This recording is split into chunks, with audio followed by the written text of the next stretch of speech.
جو جمعے کا مضمون تھا نا، قسمت کی بات، کہ آپ صلی اللہ علیہ وسلم معراج شریف سے واپس آئے آسمانوں سے، ابو جہل کو بتایا، بدتمیزی کی اس نے، اور ابو جہل نے حضرت ابو بکر کو بتائی یہ بات. تو یہ کیسے ہو سکتا ہے ساتوں آسمان وغیرہ؟ آپ کیا کہتے ہیں؟ حضرت ابو بکر رضی اللہ عنہ نے فرمایا یہ کون سی بڑی بات ہے، ہم تو اس سے بڑی بات کی تمنا رکھ کر بیٹھے ہوئے ہیں اور اس کی پہلے سے ہم تصدیق رکھتے ہیں. تو حضرت ابو بکر کو اس دن صدیق کا لقب ملا، حضرت ابو بکر صدیق رضی اللہ عنہ. ابھی ایک مضمون ہے خاص، اللہ میرے دل میں اتار دے، معرف القرآن کا ہے، معرف القرآن جدید، مفتی اعظم مفتی شفیع صاحب رحمۃ اللہ علیہ، جلد نمبر 8 صفحہ 799 پارہ 29، تبارک الذی، سورہ 74، سورت ہے مدثر، آیت نمبر 56. تو بڑا مشکل دن ہوگا، یعنی قیامت کا، اور کافروں کے لیے وہ آسان نہیں ہوگا. اس شخص کا معاملہ مجھ پر چھوڑ دو جسے میں نے اکیلا پیدا کیا اور اس کو مال دیا جو دور تک پھیلا پڑا ہے، اور بیٹے دیے جو سامنے موجود رہتے ہیں، اور اس کے لیے ہر کام کے راستے ہموار کر دیے، پھر بھی وہ لالچ کرتا ہے کہ میں اسے اور زیادہ دوں. ہرگز نہیں، اور ہماری آیتوں کا دشمن بن گیا. کس کے لیے آئی یہ تفسیر پہ کہ ولید بن مغیرہ یہ کافر ہے جس کو اللہ تعالی نے دنیا کے مال اور دولت اور اولاد فراوانی کے ساتھ دی. بقول حضرت ابن عباس رضی اللہ عنہما اس کی زمین جائیداد باغات مکہ سے طائف تک پھیلے ہوئے تھے کافر کا. اور بقول حضرت سفیان ثوری رحمۃ اللہ علیہ تابعی تھے، اس کی سالانہ آمدنی اس وقت 1 کروڑ دینار تھی. سالانہ آمدنی بڑی عبرت کی بات ہے. 1 کروڑ دینار سے بڑھ کر آج ذرا کیلکولیٹر ہے اس کو شامل کر کے دکھائے ذرا جناب، 1400 برس پہلے کی بات ہے. بعض نے اس سے کم بھی بتلایا ہے. اتنا سب کے نزدیک پکا ہے کہ اس کے کھیت اور باغات کی آمدنی اور پیداوار سال بھر سردی گرمی ہر موسم میں مسلسل رہتی تھی. قرآن پاک نے اسی کو فرمایا وَجَعَلْتُ لَهُ مَالًا مَمْدُودًا، اس کو مال دیا جو دور تک پھیلا پڑا تھا، اور یہ عرب کا سردار مانا جاتا تھا. یہ خود اپنے آپ کو بطور فخر اور تکبر کے وحید ابن الوحید یعنی یکتا کا بیٹا کہا کرتا تھا. اکیلا تو اللہ ہے جناب، نہ قوم میں میری کوئی نظیر ہے، نہ میرے باپ وغیرہ کی کوئی نظیر نہیں. مگر اس ظالم نے اللہ تعالیٰ کی نعمتوں کی ناشکری کی اور قرآن کو کلام الہی یقین کر لینے کے باوجود اس نے جھوٹی بات بنائی اور قرآن کو سحر جادو اور حضور صلی اللہ علیہ وسلم کو ساحر کہا. اس کا واقعہ تفسیر قرطبی میں یہ بیان کیا ہوا ہے کہ جب قرآن کی آیت اتری کہ بسم اللہ الرحمن الرحیم حامیم تنزیل الکتاب من اللہ العزیز العلیم غافر الذنب وقابل التوب شدید العقاب ذی الطول لا الہ الا ھو الیہ المصیر. سورہ مؤمن. حام میم. اب یہاں پر بھی ان پاگلوں کا علاج ہے اسی ایک ٹکڑے میں، حام میم میں. قرآن پڑھنا پڑھو تو سمجھ کے پڑھو، ورنہ نہیں پڑھو تو اس کو نکالو یہاں سے. پھر قرآن پاک کو نعوذ باللہ نکالو گے، ترجمہ بتاؤ، خاموش بتاؤ نا. کوئی آئے، کوئی بڑا سردار آئے. اللہ تعالیٰ نے آپ صلی اللہ علیہ وسلم کو بھی اس کا علم نہیں دیا، ان جاہلوں کی وجہ سے جو بک بک کرتے ہیں کہ قرآن پاک پڑھنا ہے تو سمجھ کے پڑھو، نہیں تو نہیں پڑھو. تو حافظ یعنی حفظ کے مدرسے بند کر دو. جب ہم بوڑھے ہو جائیں گے نا، سمجھ کے پڑھیں گے تو حافظ بننا، اس وقت حفظ کر سکتے ہیں.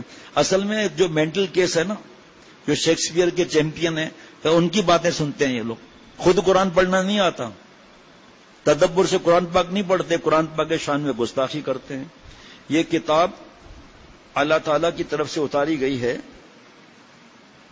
ایک کتاب اللہ کی طرف سے اتاری جا رہی ہے جو بڑا صاحب اقدار، بڑے علم کا مالک ہے، جو گناہ کو معاف کرنے والا، توبہ قبول کرنے والا، سخت سزا دینے والا، بڑی طاقت کا مالک ہے. اس کے سوا کوئی عبادت کے لائق نہیں، اسی کی طرف سب کو لوٹ کر جانا ہے. آپ صلی اللہ تعالی وسلم نے ان آیت کی تلاوت فرما رہے تھے. ولید بن مغیرہ نے یہ قرات سنی تو بے ساختہ اس کے کلام الہی ماننے پر اور یہ کہنے پر مجبور ہو گیا، واللہ میں نے محمد صلی اللہ علیہ وسلم سے ایسا کلام سنا ہے جو نہ کسی انسان کا کلام ہو سکتا ہے نہ کسی جن کا. اور اس میں بڑی حلاوت ہے. مغیرہ جناب کہہ رہے ہیں، ولید بن مغیرہ کہہ رہے ہیں، کافروں کا سردار، اور اس میں بڑی حلاوت ہے اور اس پر خاص رونق ہے. اس کا اعلیٰ پھل دینے والا ہے اور اسفل پانی جاری کرنے والا ہے. بلا شبہ سب سے بالا اور بلند ہو کر رہے گا. اس پر کوئی غالب نہیں ہو سکتا. یہ بشر کا کلام نہیں ہے. اب سنیں بدبختی جو ابو جہل نے بدبختی کی تھی نا. عرب کے سب سے بڑے مالدار سردار کا ایسا کہنا تھا کہ پورے قریش میں ایک زلزلہ ڈال دیا اور وہ سب اسلام اور ایمان کی طرف جھکنے لگے. قریش کے کافر سرداروں کو فکر ہوئی اور جمع ہو کر مشورہ کرنے لگے. ابو جہل نے کہا فکر نہ کرو، میں بھی جاتا ہوں، اس کو ٹھیک کروں گا. جناب ابو جہل ولید بن مغیرہ کے پاس، ڈرامہ تو تھا نا پہلے نمبر کا مردود، ولید بن مغیرہ کے پاس غمگین صورت بنا کر پہنچا اور قصدن ایسی بات بنائی جس میں ولید کو غصہ آ جائے. ولید نے اس سے پوچھا کیا بات تم کو کیوں غمگین نظر آتے ہو؟ ابو جہل نے کہا غمگین کیسے نہ ہوں، یہ سارے باہم چندہ کر کے تجھے مال دیتے ہیں کہ تو اب بوڑھا ہو گیا ہے، غصہ دلا رہے ہیں، چندہ دیتے ہیں اور تیری مدد کرنا چاہیے، مگر اب ان کو معلوم ہوا کہ تم محمد صلی اللہ تعالی علیہ وسلم اور اپنے ابی قحافہ حضرت ابو بکر رضی اللہ عنہ کے پاس اس لیے جاتے ہو کہ تمہیں کچھ کھانے پینے کو مل جائے.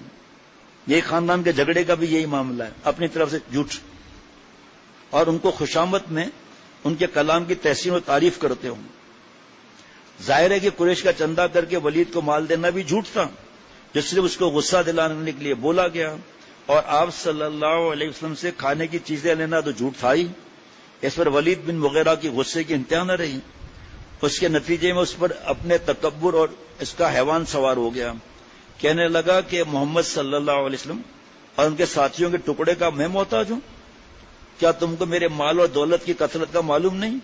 قسم ہے لات اور عزا کی، دو بتوں کے نام ہے، میں اس کا ہرگز محتاج نہیں. البتہ تم لوگ جو یہ کہتے ہو کہ محمد صلی اللہ علیہ وسلم مجنون ہے، یہ بات ایسی غلط ہے، اس کا کوئی یقین نہیں کر سکتا.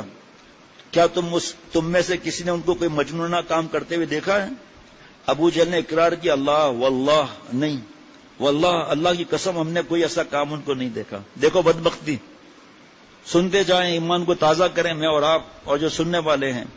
پھر ولید نے کہا تم لوگوں کو شاعر، تم لوگ آپ صلی اللہ علیہ وسلم کو شاعر، ہم ادب سے نام لیں، شاعر کہتے ہو؟ کیا تم نے ان کو کبھی شعر کہتے ہوئے سنا؟ ایسی بات غلط کر کے اپنے آپ کو رسوا کرنا ہے. ابو جہل نے اس پر بھی یہی کہا، اللہ واللہ قسم کھا کر کا ایسا نہیں. پھر ولید نے کہا تم لوگ ان کو کذاب کہتے ہو؟ تو بتلاؤ تم نے عمر بھر میں کبھی آپ صلی اللہ علیہ وسلم کی کسی بات کو جھوٹا پایا؟ اس پر بھی ابو جہل کو اقرار کرنا پڑا. 40 سال دیکھا نا، لا واللہ. پھر ولید نے کہا تم لوگوں کو ان کو کاہن کہتے ہو؟ کیا تم نے کبھی ان کے ایسے آلات اور کلمات سنے جو جادوگروں کے ہوا کرتے تھے؟ ہم کاہنوں کی بات کو اچھی طرح پہچانتے ہیں، اس کا کلام کہانت نہیں ہو سکتا. اس پر بھی ابو جہل کو یہی اقرار کرنا پڑا، لا واللہ. بڑی نصیحت ہے، غور کرنا، پہلے سے نہیں بتا سکتا میں، دعا کریں مضمون کے لیے. کیا ہر بات نے اقرار کیا نا؟ اس پر ایک جملہ سننا آگے چل کر. اور پورے قریش میں رسول اللہ صلی اللہ علیہ وسلم صادق امین کے لقب سے معروف تھے. اب ابو جہل اپنے ان سب بہتانوں سے تو دستبردار ہو گیا. فکر پڑی کہ آخر پھر کیا کہہ کر لوگوں کو اسلام سے روکا جائے. اس لیے خود ولید ہی کو خطاب کر کے کہا پھر تم ہی بتلاؤ کہ ان کو کیا کہا جائے. اس پر اس نے پہلے تو اپنے دل میں سوچا، پھر ابو جہل کی طرف نظر اٹھائی، پھر منہ بسوڑا جسے نفرت کا اظہار ہو. آخر میں کہنے لگا کہ ان کو یعنی رسول اللہ صلی اللہ علیہ وسلم کو مجنون، شاعر، کاہن، کذاب تو کہا نہیں جا سکتا. ہاں ان کو ساحر کہو تو بات چل جائے گی، جادو. بہت نصیحتیں اس میں بھائی، پہلے سے بتا دیتا ہوں کہ ایک صحابی بن گیا، باپ نہیں بنا، جدائی ہو گئی، ہاں بیوی کی جدائی ہو گئی. تو ان گدھوں کو پتا تو نہیں تھا ابو جہل کو کہ یہ کلام کا اثر اور آپ صلی اللہ علیہ وسلم آخری نبی ہیں، تو جادوگر کہہ دیا. آج بھی یہی واقعات ہیں. ہاں آج یہ واقعات اس طرح ہیں کہ باپ کہتا ہے کہ چلو قبر پر چلیں، چلو پھوسیاں والی کتیاں والی سرکار کو سجدہ کریں. آج بھی بیان ہوا تھا والدین کے حقوق پر، جس کا حاصل یہ کہ والدین جان مانگے تو جان دے دے، حق ادا نہیں ہوگا، ٹھیک ہے. لیکن والد اگر گناہ کا کہے، بدعت کا کہے، شرک کا کہے، گناہ کا کہے، غیر شرعی تقریبات میں جانے کا کہے، اس طرح نہیں کرنا، پھر نماز میں اسی طرح کریں گے، اس طرح مت کریں. تو وہاں جانا اطاعت جائز نہیں ہے والد کی، والدہ کی، دادا دادی، نانا نانی، اللہ سے بڑھ کر کوئی نہیں ہے. لیکن دیکھو دین ہمارا، ان سے بدتمیزی کرنا، شور کرنا، برے جملے بولنا جائز نہیں، اللہ ناراض ہو جائیں گے. سنیے آپ، قسم بخدا آج بھی یہی ہے کہ بھائی سگے بھائی ہے اور گناہ کبیرہ ہو رہا ہے، شادی میں گیا نہیں گیا. اب بھائی یہ پتہ نہیں کہاں جاتا ہے، انہوں نے جادو کر دیا ہے، فنڈامنٹلسٹ بنا لیا ہے، ٹیررسٹ بنا لیا ہے، ایکسٹریمسٹ بنا لیا ہے، اور بھائی کے شادی میں نہیں جا رہا. وہ کیسے جائے؟ لا یجوز الحضور عند مجلس فیہ المعذور، اللہ تعالیٰ کی نافرمانی کی جگہ پر جانا نہیں ہے جی. مخلوق کی اطاعت میں خالق کو کیسے ناراض کریں؟ بھائی یہ جادو ہو گیا. اسی طرح فرض کریں باپ حرام کھا رہا ہے یا بیٹا حرام کھا رہا ہے، بھائی اب نہیں کھاؤں گا حرام، ایک لقمہ حرام کا 40 دن کی عبادت کو ضائع کر دیتا ہے.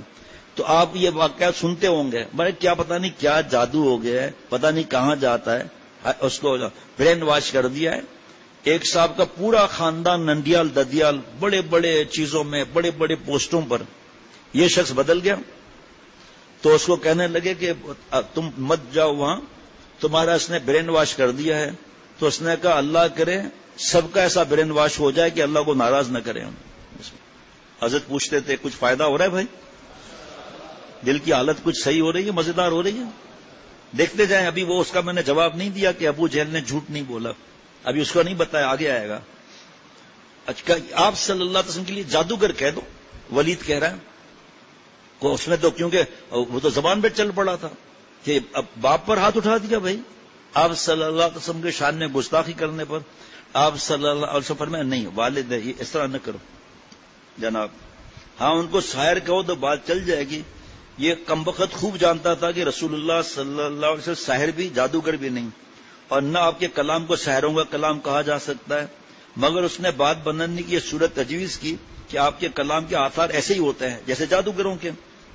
آگے سننا آپ کے جناب، کیونکہ جیسے جادوگر اپنے عمل سے میاں بیوی بھائی بھائی میں تفرق کا نفرت ڈال دیتے ہیں معاذ اللہ، آپ کے کلام کا بھی یہی اثر ہے نعوذ باللہ. جو ایمان لے آتا ہے اپنے کافر ماں باپ اور عزیزوں سے متنفر ہو جاتا ہے جو بتوں کو پوجتے ہیں. اس واقعے کی آخری اجزاء ہی کو قرآن پاک نے ان آیت میں بیان کیا ہے. اس کا حال تو یہ ہے کہ اس نے سوچ کر ایک بات بنائی، خدا کی مارو اس پر کہ کیسی بات بنائی. دیکھو اللہ کی مار بھی اس پر، دوبارہ خدا کی مارو اس پر کہ کیسی بات بنائی، دوبارہ مارو اس پر.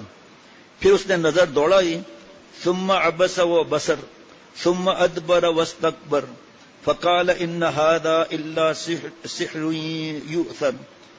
پھر تیوری چڑھائی اور منہ بنایا، پھر پیچھے کو مڑا اور غرور دکھایا. پھر کہنے لگا کچھ نہیں، یہ تو ایک روایتی جادو ہے، کچھ نہیں، یہ تو ایک انسان کا کلام ہے. اس میں قدر تقدیر سے مشتق ہے جس کے لفظی معنی تجویز کرنے کے. مراد اس سے یہ کہ اس کمبخت نے حضور صلی اللہ علیہ وسلم کی نبوت اور رسالت پر یقین کامل ہونے کے باوجود غصہ اور غیرت سے مغلوب ہو کر مخالفت کرنا طے کر لیا. مگر صاف جھوٹ بولنے سے پرہیز کرنا چاہتا تھا کہ اپنی رسوائی نہ ہو، اس لیے بہت غور و فکر کر کے تجویز نکالی کہ ان کو ساحر اس بنا پر کہو کہ آپ کے کلام و تلقین سے الگ ہو جاتے ہیں لوگ. جناب اللہ تعالیٰ نے مقرر لعنت قرآن پاک میں بیان فرمائی، خدا کی مار اس پر کہ کیسی بات بنائی. فقتل کیف قدر ثم قتل کیف قدر، وہ دوبارہ خدا کی مار اس پر کہ کیسی بات بنائی. اب آئیے اس بات پر جو ابو جہل نے جھوٹ نہیں بولا تھا.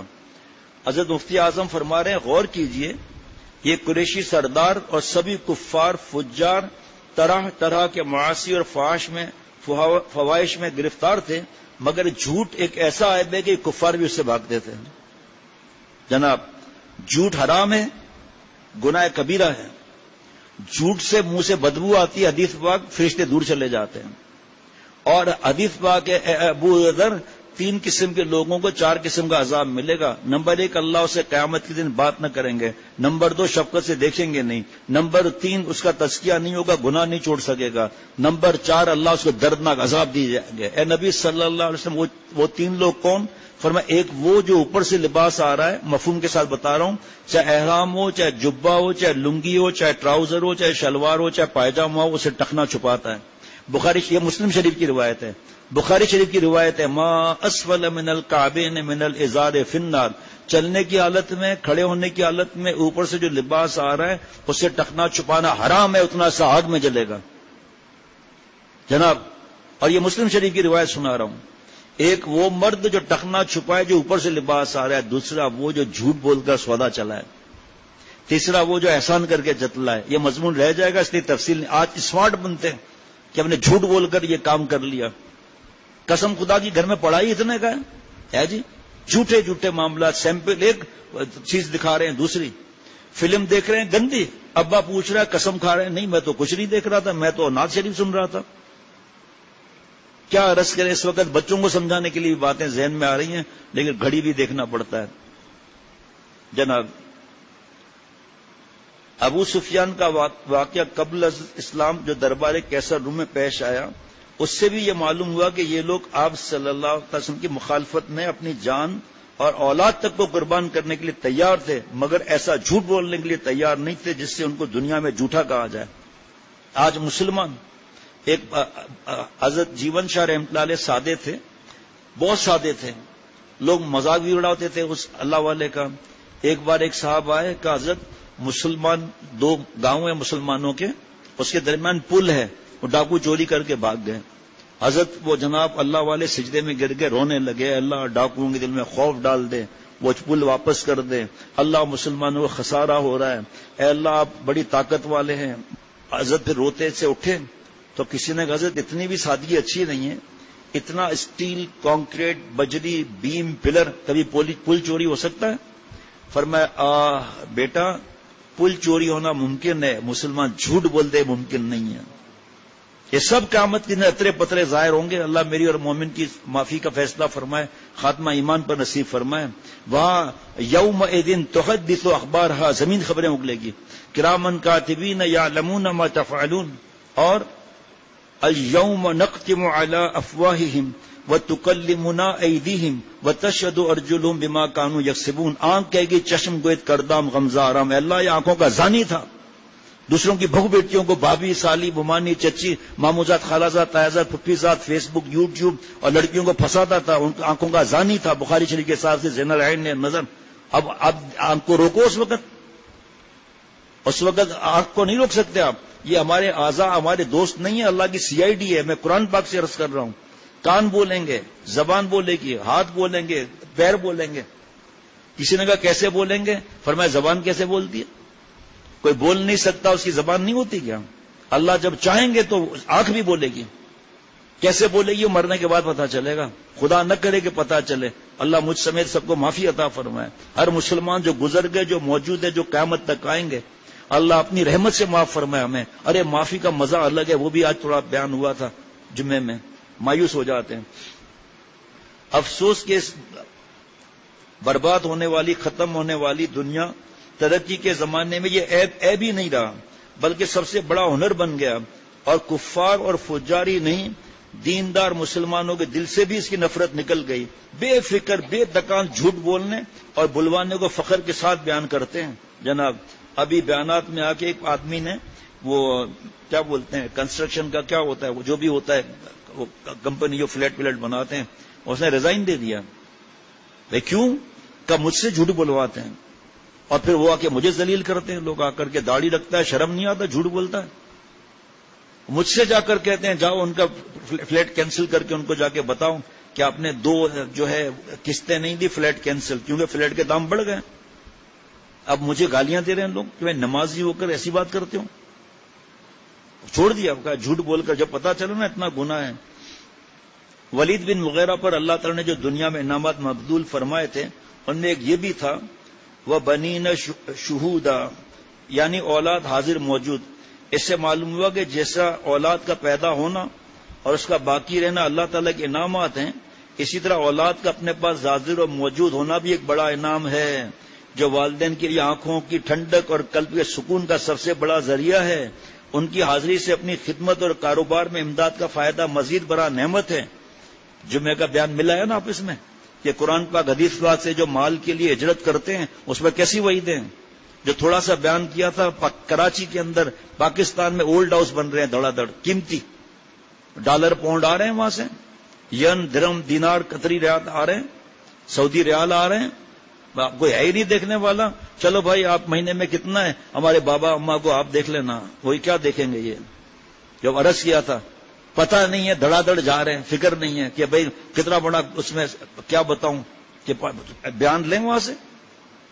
ای میل والے ای میل کریں اور کہیں ہمارے ای میل پر ہمیں بیان بھیجو پورا فل، کم از کم 1.5-2 گھنٹے کا بیان ہے قرآن پاک حدیث پاک سے. ہجرت ہے اللہ کے لیے، ہجرت ہے ذلت سے، اور وہاں ذلتیں رسوائیاں، ایمان ختم ہو رہے ہیں، دھیریے ہو رہے ہیں لوگ، بیٹیاں اور بیوی اور پوتے پوتیاں اور یہ نواسیاں ننگے ہو رہے ہیں.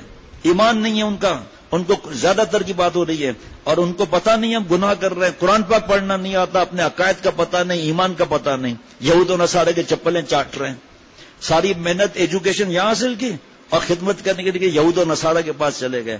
پتہ ہی نہیں ہے کہ ابھی اس وقت موجودہ جنریشن ایمان سے دور ہو رہی ہے. پیسہ چاہیے، قرآن پاک حدیث پاک کے سن کے جو بات ہو وہ منہ سے کہہ دیں گے، خامخواہ نقصان کرا دیں گے. اپنا نہیں سمجھ میں آتا ہے تو بکواس تو نہ کرو.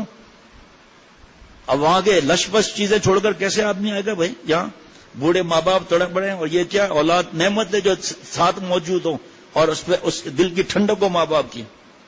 ماں باپ آج کل کے تھوڑی کہتے ہیں بیٹا مت جاؤ ہم بوڑھے ہیں. ان کو پتہ ہے اگر ہم منع کر دیں گے بعد میں ہمیں ذلیل کریں گے. کہ ہم اگر اس وقت کروڑ پتی ہوتے اور ہمارے سب جگہ ایک پلاٹ ہوتا، 2 دکانیں ہوتی، ایک شو روم ہوتا، آپ کی وجہ سے ہم یہاں پر سڑ رہے ہیں. سب لاشیں گری ہوئی ہیں، بم کے دھماکے ہو رہے ہیں، سب مر چکے ہیں. زمینیں جو ہے یہود و نصارہ اور ہندوؤں نے پٹے پر لے لی ہیں فٹ بال کرکٹ کھولنے کے لیے. کسی کو رزق نہیں مل رہا، سب مر رہے ہیں. جس کو نہیں مل رہا قسم و خدا گناہ کی وجہ سے، حدیث پاک کے گناہوں کی وجہ سے رزق تنگ ہو جاتا ہے. جو آج جمعے میں بیان کیا تھا، بلکہ جمعرات میں بیان کیا تھا، ماشاءاللہ ثابت کیا کہ اللہ رزق کس طرح دیتے ہیں. اور مختصر گناہوں کی نوست کی وجہ سے گناہ چھوڑے نا، پہلا یہ نام ہے وَمَن يَتَّقِ اللَّهَ يَجْعَل لَّهُ مَخْرَجًا. اللہ سارے مشکلات سے ایگزٹ دیں گے. جو گناہ نہیں کرتا، گناہ ہو جائے توبہ کرتا ہے، معصوم کوئی نہیں ہو سکتا. وَيَرْزُقُهُ مِنْ حَيْثُ لَا يَحْتَسِبُ. اللہ اس کو رزق وہاں سے دیں گے جہاں سے گمان بھی نہیں ہوگا. اللہ کا وعدہ ہے، ڈان اخبار دین نیز کا وعدہ نہیں ہے. ان کے وعدوں پر یقین کرتے ہیں. ہاں اس ٹینڈر میں یہ ملے گا، اس جاب میں یہ ملے گا، یہاں پر آئے انہوں نے کال کیا ہے، لیکن بس بھاگے جا رہے ہیں. پتہ ہی نہیں ہم کہاں جا رہے ہیں، کیا کر رہے ہیں. پوچھنے کی ضرورت ہی نہیں ہے کہ قرآن پاک میں حدیث پاک میں مال کے لیے ہجرت کرنا کیسا ہے. اور جہاں سے ہجرت کرنی چاہیے، جہاں ایمان نہیں بچ رہا، جہاں بے حیائی اریانی پاکی زنا، بیٹیوں کو بول نہیں سکتے، بیوی کو بول نہیں سکتے، وہاں سے ہجرت کرنی چاہیے. جی اللہ کے لیے ہجرت کرنا ہے. جیسے مکہ شریف سے مدینہ شریف جو ہجرت بھی اللہ کے لیے ہوئی. جمی جمائی دکان چلی چلائی، دکان چھوڑ دی. اس کے ساتھ جاؤ جس کے دل میں رزاق ہے. ایک کو بھی رکنے کی اجازت نہیں ملی. حضرت عمر رضی اللہ عنہ ایسے تلوار لہرا کر آؤ، جس کو اپنے بچوں کو یتیم کرنا ہے باہر آؤ، جس کو بیوی کو بیوہ کرنا ہے باہر آؤ. اکیلے ہجرت ہوئی تھی. اتنے طاقت والے سب لرز رہے تھے، ہمت نہیں کر سکے. پھر کیوں ہجرت کرائی گئی؟ نہیں، اب سب کو حکم ہے جاؤ مدینہ شریف جاؤ وہاں.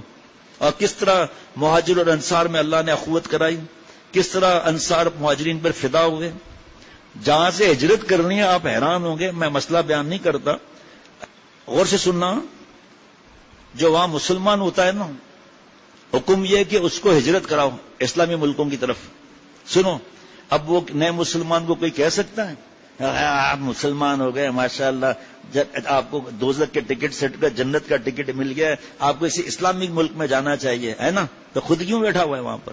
کیا اثر ہوگا اس کا؟ خود بیٹھا ہوا ہے، دوسرے سے کہہ رہا ہے ہجرت کرو کفرستان سے اسلام کی طرف، دارالکفر سے نکلو دارالسلام کی طرف. کیسے بولیں گے؟ خود ہی پھنسے ہوئے وہاں. بیٹیوں کو کچھ بول نہیں سکتے، بیوی کو کچھ بول نہیں سکتے. ابھی بھی وہاں سے فون آیا تھا، بیوی کو طلاق دینی ہے. میں نے کہا آپ کو وہاں کے رولز پتا ہے کینیڈا امریکہ کے؟ کہا نہیں. میں نے کہا معلوم کر کے پھر فون کرنا. یہ پہلے بھی 4-5 واقعات ایسے ہو چکے، ابھی پھر واقعہ ہوا. فون کیا، میں نے کہا کی ہویا جناب چودھری صاحب ہوں دیو طلاق؟ کہا نہیں، وہ قانون ہے کہ طلاق دیتے بھی میری آدھی جائیداد آٹومیٹک بیوی کو ٹرانسفر ہو جائے گی. میں نے کہا دیو نا بھائی. کہا نہیں بس اب بے غیرتی کی زندگی گزارنی پڑے گی. اور کسی نے جائیداد دے بھی دیا، دفع کرو مجھے ایمان چاہیے، اپنے ملک جانا ہے. ایک نے نہیں کیا ایسا. یہ ایمان والے ہیں، یہ سب دولت قبر میں ساتھ جائے گی نعوذ باللہ. نقلی ترقی نے جو یہ زمانہ کر رہا ہے، صرف سونے چاندی کے سکوں بلکہ ان سکوں کے اقرار نامے نوٹوں کا نام عیش و آرام رکھ لیا ہے، جس کے لیے والدین بڑے فخر، یا اللہ کیا جملہ آ گیا، مجھے تو نہیں معلوم تھا، جس کے لیے والدین بڑے فخر سے اپنی اولاد کو دوسرے ملکوں میں پھینک دیتے ہیں اور اس پر خوش ہوتے ہیں کہ اگرچہ سالہ سال بلکہ عمر بھر بھی اولاد کی صورت بھی نہ دیکھیں، مگر ان کی بڑی تنخواہ اور آمدنی کی خبر ان کے کانوں میں پہنچتی رہے۔ میں مال پانی کا جملہ میں اپنا استعمال کر، اور مال پانی ملتا رہے بس، اور یہ اس خبر کے ذریعے اپنی برادری میں اپنی برتری ثابت کرتے ہیں۔ میرا ایک صاحب آئے، سب پیچھے چمچا گیریاں کر رہے ہیں، کینیڈا سے آئے ہیں انجینئر صاحب، بھائی کہ ہمارے بھی ویزا لگوا دے گا۔ اللہ کی شان دیکھے، خاندان کا دوسرا فرد بھی آیا کینیڈا سے، تو کہا کہاں جا رہے ہیں آپ لوگ؟ کہا بھائی نے دعوت کی ہے، کینیڈا سے انجینئر آئے تو اس کے لیے دعوتیں کر رہے ہیں تاکہ ہمیں بھی کوئی وہاں سے ملے کوئی ویزا وغیرہ۔ کہ کون آیا کینیڈا سے؟ کیا وہ آئے نا صاحب کتیا والی سرکار؟ کہیں انجینئر؟ کہاں نا انجینئر ہے نا؟ کہ بھائی انجینئر کیا ہے؟ وہ تو سبزی منڈی میں کام کرتا ہے۔ اب اس کے پاس ہے کہ آپ تو کہہ رہے تھے انجینئر ہیں، وہ تو بتا رہے سبزی منڈی میں آپ کام کرتے ہیں۔ کہ ہاں نا، میں سڑی ہوئی بھنڈیاں الگ کرتا ہوں، ٹماٹر الگ کرتا ہوں، تو انجینئر بن گیا نا۔ میں ایسے ہی نہیں بتا رہا ہوں۔ ایک صاحب یو کے سے آئے، ڈی سی ہے، ڈی سی۔ اب جو دوسرے ساتھی جن کو آنا جانا تھا، اس نے کہا ڈی سی ہے؟ یہ تو یو کے میں تو یہ سسٹم ہے نہیں ڈپٹی کمشنر کا، وہاں تو دوسرا سسٹم ہے، وہاں تو یہ سسٹم ہے ہی نہیں، کاؤنٹیز وغیرہ جو ہوتی ہیں وہ سسٹم ہے۔ کہا بھئی وہ خود بتا رہا ہے میں ڈی سی ہوں۔ کہا اس کو جا کر کہو کہ فلانا ہے آپ کے یو کے سے، جانتا ہوں ان کو، جا کے ان سے کہو۔ کہا وہ جو آپ کے ساتھی جو آیا ہے نا اور کہہ رہا ہے کہ بھائی اس طرح بیٹھو بیٹا، جس طرح یہ بیٹھا ہے نا، بھائی شاباش، تنگ جگہ ہو تو ابھی ٹھیک ہو جائے گا، مسئلہ ہی نہیں ہے، سب تھوڑا تھوڑا ہل جائیں گے، آپ آرام سے بیٹھ جاؤ گے۔ تو اس سے کہا بھائی آپ نے کہا کہ آپ ڈی سی ہیں، وہ تو بتا رہا تھا کہ سسٹم یو کے میں ہے ہی نہیں، آپ کہہ رہے میں ڈی سی ہے۔ کہا نا جھوٹ تھوڑی بولتے ہیں، جھوٹ حرام ہے، گناہ کبیرہ ہے، میں ڈش کلینر ہوں، پلیٹیں دھوتا ہوں۔ ڈی سی ہوا نا بھائی، ڈش کلینر بھائی، ڈی سی دھکڑا نا پٹما دیے تھی مجھے۔ عجیب بیوقوفی کی بات ہے، اللہ معاف فرمائے۔ واہ واہ، ہمیں تو اتنا مزہ آتا ہے ماشاءاللہ، سب بیٹے پوتے پوتیاں نوا، ہمارے خاندان سے 2-3 تو سعودی عرب میں ہیں، 3-4 باقی پورے خاندان سے، مطلب بابا والے پورے تایا وغیرہ خاندان سے ایک بھی بات نہیں ہے۔ الحمدللہ الحمدللہ، ہمارے دوست سامنے بیٹھے ہیں، 4 بیٹے ہیں، چاروں حافظ، جس میں سے 2 عالم بھی بن رہے ہیں، مست ہے مست۔ قیامت تک کا بس تو بند کر دیا، بندوبست نہیں کہوں گا، بس تو بند کر دیا ماشاءاللہ۔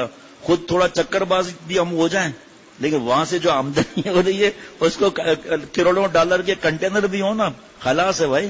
تراویاں سنا رہے ہیں، مثال دینا بھی ویسا ڈر لگتا ہے کہ مثال دینا خدا نہ خاصا پکڑ نہ بن جائے۔ جو کل جمعرات میں بیان ہوا تھا، عشاء کے بعد حافظ اور عالم جو بن رہے ہیں ان کے بارے میں انعامات کا تھوڑا ذکر ہوا تھا، تھوڑا۔ یہاں جا کر کیا کر لیں گے؟ پیسہ لیں گے نا، ہاں کوئی وصیت کر جائے کہ رائٹ سائڈ پر پونڈ اور لیفٹ سائڈ پر ڈالر، اور سامنے جناب کیا سامنے بولیں بھائی؟ ہاں جی ریال، ہاں جی ٹھیک ہے، اور سر کے پیچھے جو ہے وہ قطری ریال، تو باقی کرنسی کہاں گئی پھر؟ ہاں پھر نوٹ بھی وہاں سے کفن سے ہاتھ نکال کے نوٹ بھی گننا ہوگا، یوا دعا ترے سلور لس، اللہ اللہ، ہو اگرچہ سالہ سال بلکہ عمر بھر ہی ہوئے اولاد کی صورت بھی نہ دیکھیں، مگر ان کی بڑی تنخواہ اور آمدنی کی خبر ان کے کان تک پہنچتی رہے، اور یہ اس خبر کے ذریعے اپنی برادری میں اپنی برتری ثابت کرتے رہے۔ معلوم ہوا کہ یہ لوگ آرام اور راحت کے مفہوم سے بھی بے خبر ہیں، اور اللہ تعالیٰ کو بھلانے کا یہی نتیجہ ہونا چاہیے کہ خود اپنے آپ کو یعنی اپنے اصلی آرام اور راحت کو بھی بھول جائیں، جیسے کہ قرآن پاک نے فرمایا وَلَا تَكُونُوا كَالَّذِينَ نَسُوا اللَّهَ فَأَنسَاهُمْ أَنفُسَهُمْ أُولَئِكَ هُمُ الْفَاسِقُونَ، اور تم ان جیسے نہ ہونا جو اللہ کو بھول بیٹھے تھے، تو اللہ نے انہیں خود اپنے آپ سے غافل کر دیا۔ وہی لوگ ہیں جو نافرمان ہیں، وہی لوگ ہیں جو نافرمان ہیں۔ اب اتنا سب کچھ ہونے کے باوجود اپنی چلاتا ہے آدمی جناب، کہ بس میرے جیسا اللہ معاف فرمائے کوئی ہے ہی نہیں.